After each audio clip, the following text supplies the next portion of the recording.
Номоски дел сте од првата архибригада неформалното движење и од плоштад Слобода, кој долги години протестиравте против изградбата на Скопје 2014 како проект сега веќе на старата влада. Веднаш по заменувањето на власта, министерот за култура Роберт Алагјозовски посочи дека нема да ги чепкаат спомениците, односно сите градби кои што се направени, но ќе направат ревизија. Кој е вашиот став во однос на проектот за по самото завршување со оглед на фактот дека уште има споменици кои што се прават и уште има градби кои што се во тек? Мислам дека новинарите, особено оние уредниците што ги прават насловите, ги претера изјавите и на Роберт Алагјозовски, и на Зоран Заев, и на Дамјан Манчевски претходно, кога им поставува конкретни прашања дали, не знам, ќе се тргаат врбите или дали ќе се рушат зградите, кога го прашувате министерот за култура, тоа се однесува веројатно на зградите што ги контролира Министерството за култура, и од тоа да се вадат и кога ќе добиете таков одговор, од тоа да извадите наслов кој што вели нема да се чепка Скопје 2014. Но сепак постои некаква тенденција кај нив да ја зголемуваат, да ја пренагласуваат опасноста или последиците од рушењето. И така имаме изјава на Дамјан Манчевски од пред 2 месеци кој што вика дека 40% од вредноста на една зграда е вредноста за нејзиното рушење. Заев пред неколку дена тоа го кажа дека се работи за 70%. Роберт Алагјозовски не кажа, не се бавеше со бројки, но сепак кажа дека нивните проценки се дека ќе коштало многу. И сега проблемот со тоа е што ние не смееме да се потпреме на нивните наводни факти и да оставиме на тоа дека они ги провериле таа работа и ни кажуваат дека тој пат е како се вика ќорсокак. Реално не може да се каже дека рушењето ќе кошта многу пари без да се процени прво колку ќе кошта рушењето и колку ќе кошта одржувањето на таа зграда. Затоа што позицијата што ние сакаме да ја елаборираме, да ја разгледуваме, да биде отворена за дискусија во јавноста е дали ако не се сруши или не се пренамени една зграда, дали ќе кошта повеќе да се остави таква како што е. И јас мислам дека ќе кошта, затоа што ние во моментов имаме договор со Бетон за да ги одржува само спомениците. И кога викам одржавање не мислам на струја и на вода, него на поправки на спомениците кои што годишно трпи 400.000 евра од буџетот. И мора да се размисли дали тие сакаме да ги даваме тие пари во иднина. Ако не сакаме, тогаш спомениците ќе изгледаат одвратно и затурено и испрљено, а ако се одлучиме за дислокација, мораме да провериме колку ќе кошта. Вашата проценка дали нешто сепак од ова што е веќе направено може да заврши како градежен шут или во друга смисла да речеме да биде пренаменето? И кога мене би ме прашувале, јас би да си дозволам онака како Заев што кажува да скинам една фасада, ја би ги скинал сите. Но она што плоштад Слобода да заговара е процес кој што по претходно востановени линии, црвени линии, ќе утврдиме дали нешто може да остане, дали може да се пренамени или треба да се сруши. Во моментов она што ни го кажуваат Заев, Алагјозовски и Манчевски, односно целата нова влада, е дека таа опцијата за рушење е исклучена затоа што е премногу скапа, но при тоа не даваат бројки колку ќе кошта пренамената, колку ќе кошта одржавањето вака да останат и така натаму. Јас тврдам, мене логично ми изгледа дека некои згради немаат смисла за своето постоење, а камоли нивното одржавање. Дали може да наведеме на пример конкретен објект, институција што и да е од проектот Скопје 2014 која што според вас е најпромашена во таа смисла, која што веднаш би можело да се пристапи кон нејзина пренамена, дислокација и така натаму? Да, многу. Да речеме музејот на ВМРО, зградата на археолошкиот музеј, кулата на Водно, новите овие како се викаат галиите низ Вардар, врбите, новите згради околу МОБ, оние што се на Народна банка и така натаму. Тоа се згради и објекти на институции кои што веќе имаат своји домови, кои што немаат потреба од уште еден. Ние немаме потреба од уште една во Фонтана на Водно.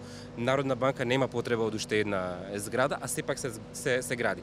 И дури и да сакаат сега во моментов да заштедат луѓето од новата влада, тие мораат да ги исполнат обврските или кон оние компании што ги започнале тендерите, кои што ги добиле, оние кои што веќе почнале да градат и така натаму, а дури и да одбиете да ги платите, вие имате адвокатски трошоци на затрупување на дупките и така натаму. Значи, Скопје, справувањето со Скопје до 2014 ќе чини пари, тоа неизбежно е.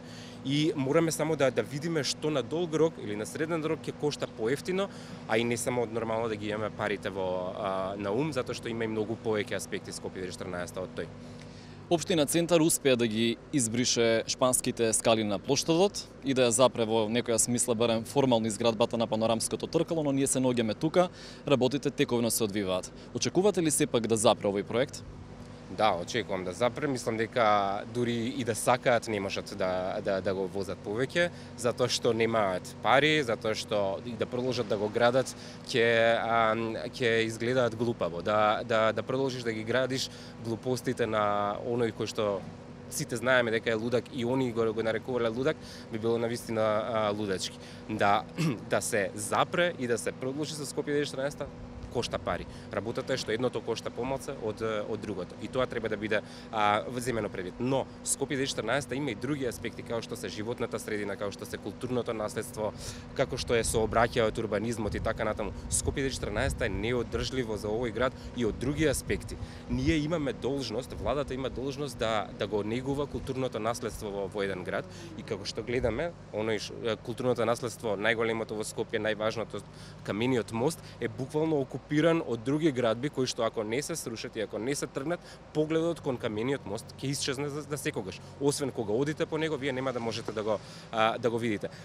Камениот мост, погледот кон камениот мост, оној кој што се гледа на грбот на град Скопје, сега више невозможно да го видите тој кадар, тој поглед, затоа што веќе има неколку мостови околу него изградени непотребни со непотребни скулптури и сега се гради панорамско тркало кое што целосно ќе го би го засенило камениот мост. И не е само камениот мост, има многу фасади кои што премиерот рекол зградите се тргнат од листа на културно наследство да се пребацат на друга незаштитена листа и на тој начин ние законски сме добиле редизајниран град, но суштински ние сме си го уништиле културното наследство.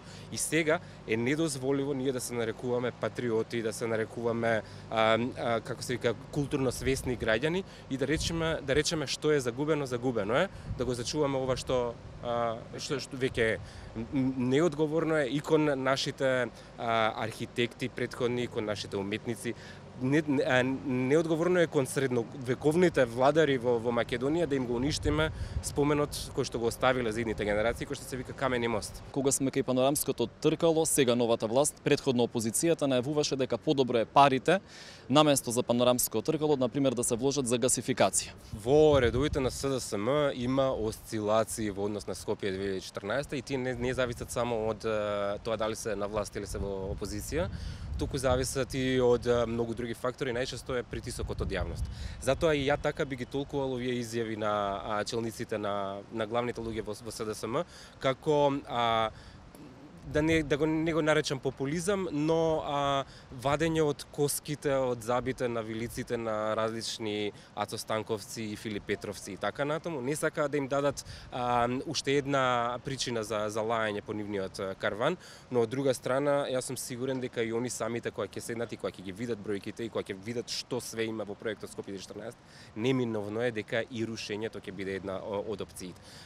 Панорамското тркало е одличен пример, затоа што навистина е залудно потрошени пари, но исто така за да се тргне да се запре ова панорамско тркало и да се тргне од реката ќе кошта пари и тие пари ќе бидат веројатно земени на сметка на инфраструктурни проекти како што се гасификација или нешто во здравството и така натаму, но мора да се потсетиме дека не сме ништо да се гради во река, не само во Македонија, него никаде во светот и ако останат овие градби во реката, тоа може да создаде други проблеми како на пример катастрофални поплави. Нешто што го гледавме на 1000 години, сега може да се случи на 5, затоа што протокот на реката, која што зависи од планините и дождовите на планините и топењето на снеговите, не може секогаш да се предвиди како ќе оди. Панорамското тркало, ако не се тргне, вклучувајќи ги оние врби кои што Заев рече дека сака да ги остави, тие може да направат таков проблем да не само да не кошта пари, да не кошта човечки животи.